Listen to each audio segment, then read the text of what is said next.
أيها الذين آمنوا لا تكونوا كالذين كفروا وقالوا لإخوانهم إذا ضربوا في الأرض أو كانوا عزا لو كانوا عندنا ما ماتوا وما قتلوا ليجعل الله ذلك حسرة في قلوبهم والله يحيي ويميت والله بما تعملون بصير. ولئن قتلتم في سبيل الله متم لمغفرة من الله ورحمة خير مما يجمعون. ولئن متم قتلتم إلى الله تحشرون. فبما رحمة من الله لنت لهم ولو كنت فظا غليظ القلب لانفضوا من حولك فاعف عنهم واستغفر لهم وشاورهم في الأمر فإذا عزمت فتوكل على الله إن الله يحب المتوكلين. إن ينصركم الله فلا غالب لكم وإن يخذلكم فمن ذا الذي ينصركم من بعد وعلى الله فليتوكل المؤمنون.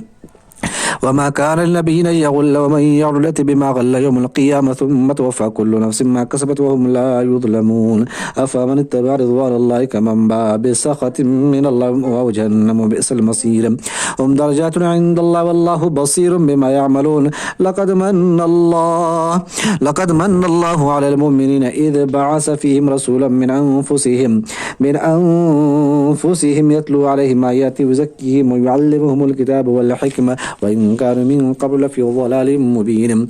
أولما أصابتكم مصيبة قد أصبتم مثلها قلتم أن هذا قل هو من عند أنفسكم إن الله على كل شيء قدير.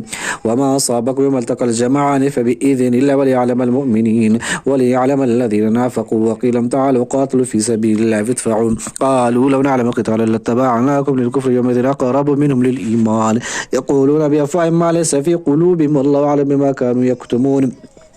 الذين قالوا لإخوانهم وقعدوا لو أطاعون ما قتلوا قل فادروا أنفسكم الموت إن كنتم صادقين ولا تحسبن الذين قتلوا في سبيل الله أمواتا بل أحياء عند ربهم يرزقون فرحين بما آتاهم الله من فضل ويستبشرون بالذين لم يلحقوا بهم من خلفهم ألا خوف عليهم ولا هم يحزنون يستبشرون بنعمة من الله وفضل وأن الله لا يضيع أجر المؤمنين.